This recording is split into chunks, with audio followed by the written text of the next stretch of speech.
Welcome to Campfire Football. I'm Sebastian North. The U.S. men's national team have defended their Nations League title, are gearing up for the Gold Cup. Let's go over 5 takeaways of where they're at right now. Number 1, the elephant in the room. Gregg Berhalter returns.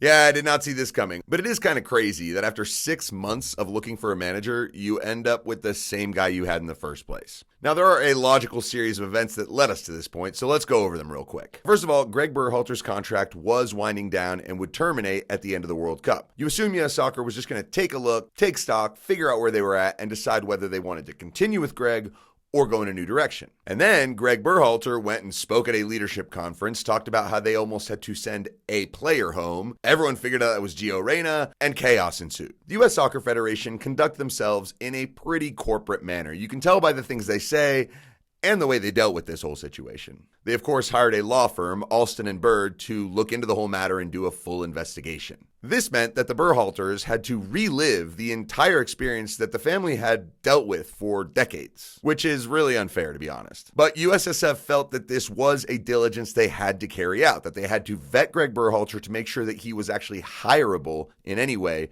to U.S. soccer. In the end, they decided the investigation showed that he was, and so he was back in contention. But at the time, the USSF was definitely exploring other options. They brought in Matt Crocker from Southampton as sporting director, who was basically geared with searching for the manager, deciding who the right person would be, and then Cindy Parlow-Cohn could go ahead and hire the person. So they looked into like 20 managers apparently, called people all over the world to see who would be interested, and there were quite a few who were. But the search was taking time. They wanted to be really thorough, so they had to put in an interim manager. And that was Anthony Hudson. He was named as the interim and only stuck around for 5 months. So BJ Callahan was put in charge while the debate raged on about who should it be to take over. Should it be Mourinho, or should it be Vieira, or Nagelsmann, or Tuchel, or Zidane? Maybe we bring back Jesse Marsch because he's available. A lot of stuff was being thrown around. It was very difficult to know what was a real target and what was just a rumor. USSF actually posted a whole thing on their website about the process of how they were going to choose the next manager. Again, it's very corporate to do that kind of thing. And in the end, Matt Crocker looked around and decided, Gregg's my guy. So here's a couple quotes from Matt Crocker that kind of show you the type of guy he is and how he goes about his work. What I did find is, during the process, from the first moment that I met him through till the end of the process, what came through in abundance was his passion, his knowledge, his leadership, and his growth mindset. We're looking at coach behaviors. There's a number of data sets and skills where you can identify whether the coaches are front foot coaches, aggressive coaches, whether the coaches can reflect our style of play and continue to evolve that. And so that was the beginning point. The second thing was very much around things like ELO rating, coaches that are winning coaches, coaches that have got a reputation for developing young players. ELO rating.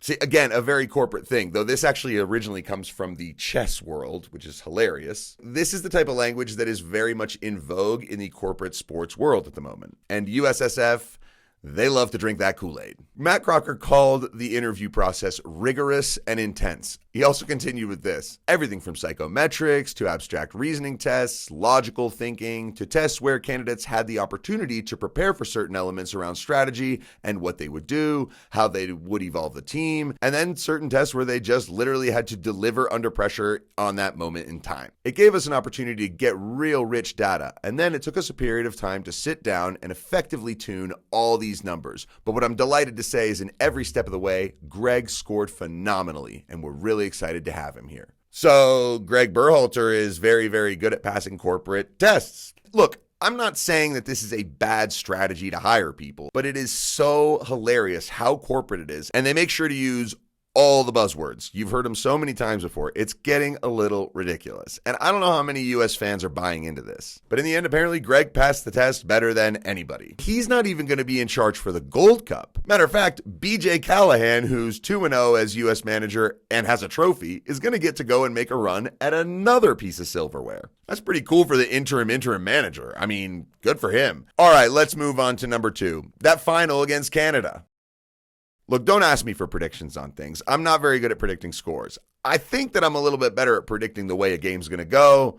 I got this one wrong. I just thought Canada would be better. It was a pretty comfortable 2-0 victory, and there were a lot of positives to take from it for the U.S. Canada played a 3-5-2. I thought this would be an intriguing battle, but just like Mexico, they did not use the ball correctly and made the U.S.'s life defensively pretty easy. I mean, you had Joe Scally at right back having to deal with Alphonso Davies, and that matchup didn't turn out much for Canada. On top of that, I thought Jonathan David would have a bigger impact. and he was very quiet. So give credit to the US. They defended very, very well. I just was disappointed that Canada could not push them a little further in a final. In attack, what was interesting is you didn't see them be as effective in wide areas through Tim Weah and Christian Pulisic as they were against Mexico. Instead, it was the center of the park that really dominated, and Gio Reyna had a huge game. And he got 2 assists. First from a corner, Chris Richards had to get in, and then Gio Reyna sets up the second goal. It's a big ball out for Matt Turner. Canada win the first one. Gio Reyna wins the second ball, and then it's this moment by Timothy Weah, a really clever little downward header into Gio Reyna's pass so that he can go forward. His touch seemed really huge, and I'm not sure why Kamal Miller doesn't step to him, but it allows Gio Reyna the time to look up. Flo Balogun makes a really nice run in behind. The pass is perfect. 2-0 to the U.S. And before we get to the goal score here, there's one other moment of growth that I did see from the U.S. from the semifinal to the final. So there's a substitution. Brendan Aaronson's getting subbed off, and Tajon Buchanan comes up behind him and pushes him. This is dumb frustration by Buchanan, and this is one of those situations the U.S. needs to not react. Now, I know this is not the U.S.-Mexico rivalry. It's not anywhere near as big or as spicy, but the U.S. did manage to contain themselves and not go and get someone red-carded for just protecting a guy that's going off the field. So that's good, and I'm sure that they actually talked about this. There's no way that BJ Callahan didn't mention to the players, yo, guys, people are going to start picking on us if we continue to lose our head when they do something like this. So it was good to see them actually go through that experience and do a better job in the next game. Yes, circumstances were different, but that was good to see. So number 3, Fuller and Balogun gets on the board for the USMNT.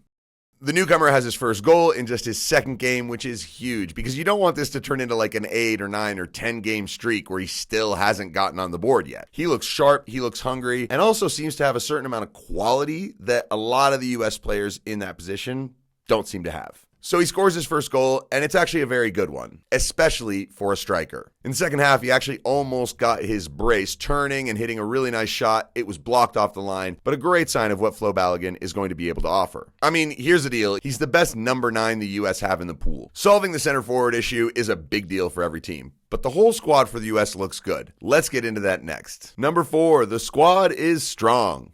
I said this in my last video talking about the Mexico game, but let's revisit this. Going from back to front, you have Matt Turner in goal, who has really solidified his position and looks absolutely good enough to keep it. But he's also going to have some competition. I'm not sure that means he's going to be able to stay at Arsenal and be second fiddle to Ramsdale for too much longer if he wants the starting spot in 2026. So that'll be an interesting one to keep an eye on. In the back, there are plenty of options. You've got Anthony Robinson on the left, Serginho Dest on the right, and it looks like there's decent backup for both. The center back positions are up for grabs. You think Walker Zimmerman is probably the most locked down, but there's plenty of competition. Miles Robinson's in there, Aaron Long is in there, Cameron Carter-Vickers is in there, and who knows who else might pop up in the next couple years. In the midfield, you've got Weston McKennie, Tyler Adams, Yunus Musa, Brendan Aronson. These are good players to have in that central area. And again, there are other players coming through that will be able to play those positions. Luca De La Torre has shown really well at times, but then you got that front 4. You got the wide guys, Christian Pulisic and Tim Weah, who are nailed on. Gio Reyna at the 10. I don't think he's going to get dislodged. And Flo Balogun up at the 9.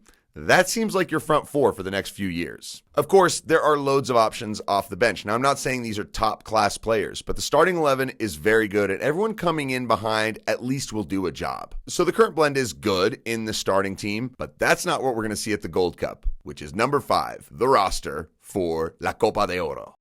It's a pretty quick turnaround, actually. The Gold Cup starting next week. And this is actually a really great opportunity for the U.S. to solidify their dominance in CONCACAF. And you may think that's what they got to do. If they don't win, it's a failure. But this squad is really different from what we just saw at the Nations League. There are wholesale changes. Just look at the back line. No Dest, no Chris Richards, no Walker Zimmerman. Instead, they brought in DeJuan Jones, Aaron Long, Matt Miazga, Jalen Neal, Brian Reynolds, John Tolkien, DeAndre Yedlin, and Miles Robinson sticks around, having just played in Vegas. In the midfield, there's some cool names. Gianluca Buzio is one I'm excited to see again, having kind of disappeared after he went off to Venezia. We'll see Georgi Mihailovic, Aiden Morris, Christian Roldan, James Sands, and the very exciting Alan Sonora. And then up front, there's changes here too. No Pulisic, no Balogun, no Weah, no Reyna. So a totally fresh front 4 who can go and impress. Cade Cowell, impressed at the Under-20 World Cup, will be coming in to hopefully get some goals at the senior level. Jesus Ferreira comes back in, Julian Gressel, Jordan Morris, Brandon Vasquez, and Alex Zendejas. And I'm actually really excited about this squad because it's a lot of players